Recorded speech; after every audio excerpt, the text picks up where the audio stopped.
இந்த இருக்குமா எனக்கு ஒரு காப்பி ஒன்று கொண்டாடி. ஏய் சொங்கி, உனக்கு காப்பி ஒரு கேடு. சரி, ஆடி ஆஃபர் போட்டிருக்காங்க, வா போய் துணிமணி எடுத்துட்டு வந்துடுவோம். இது அதுக்குள்ள ஆடி வந்துருச்சா? சரி வா போவோம். ஏய் சொங்கி, என்ன கடையாட வைக்க போற? இம்மட்டு துணி அள்ளிக்கு வர.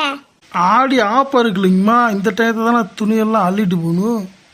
ஏலே, அதுக்குன்னு ஒரு அளவு இல்லையாடா?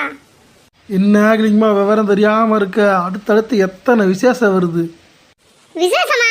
எனக்கு தெரியாம என்னடா விசேஷம் வருது? யாரும் வந்து பத்திரிக்கையும் வைக்கல, ஒன்றும் வைக்கல. என்னடா பேசுற? இங்கே இருக்குல்லைங்கம்மா, பத்திரிக்கைலாம் யாரும் வைக்கல. பக்கத்து வீட்டில் ஒரு பொண்ணு மாசமாக இருக்கு, எப்போ வேணால் டெலிவரி ஆகும், அது வீட்டுக்கு போக வேண்டாமா? அப்புறம் ஏற்ற வீட்டில் பெருசு ஒன்று இழுத்துக்கிட்டு இருக்கு, டக்குன்னு போயிடுச்சுன்னா அங்கே போய் காரியம் பண்ணணும்ல.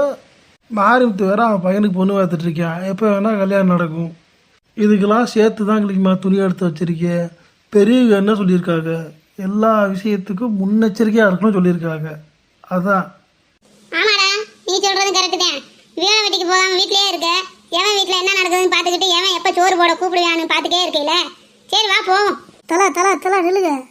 ஆறா நீ ஆணைக்குட்டி எனக்கு வந்து நின்றுக்கிட்டு நில்லுன்னு இருக்க. என்னடா வேணும் உனக்கு? தலடா, நாங்கள் வீட்டுக்கு போனோம். வீட்டுக்கு போங்க, நான் வேற சொல்லல, பில்லு போட்டுட்டு போங்கம்மா. பில்லா? நாங்கள் எதுக்குடா பில்லு போடணும்? இது ஆடி ஆஃபர் தானடா.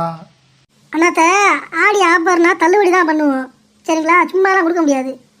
எடு நடக்க மாட்டேன். ஏன்டா ஏழை ஆணைக்குட்டி, என்னடா விளம்பரம் பண்ணீங்க?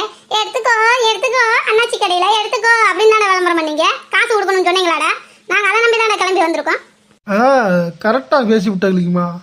இங்க விளம்பரம் நாங்கள் எப்படி வேணா பண்ணுவோம், காசு இல்லாமல் எப்படி நீங்கள் எடுத்துட்டு போவீங்க?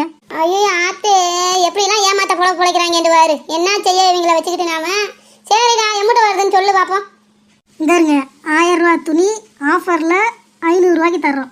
500 ரூபா துணி ஆஃபரில் 250 ரூபாய்க்கு தருவோம். 100 ரூபா துணி ஆஃபரில் 50 ரூபாய்க்கு தருவோம். 50 ரூபா துணி ஆஃபரில். ஏய் நிப்பாட்றா, நீ வாட்டுக்கு பாட்டா பாடிக்கு இருக்க. நான் போடுறதா வேலை. ஒரு துணிக்கு 100 ரூபா, மொத்தத்துக்கு அமௌண்ட்டு அமௌண்ட் கொடுத்துட்டு போகிறேன், வாங்கிக்க. எப்படி வசதி? அப்படிலாம் வராதுமா, கொஞ்சம் மனசாட்சியோட பேசுங்கம்மா. ஏன்டா ஏழை ஆணைக்குட்டியா, ஆனை பார்த்து மனசாட்சி இல்லைன்னு இருக்க? எங்கள் வீட்டுக்கிட்ட வந்து கேட்டு பாரு, என்னை பற்றி சொல்லுவாங்க. இந்த ஊருக்கே இந்த கிளிங்கமா ஆறுன்னு தெரியும். பார்த்து பேசிக்க என்கிட்ட.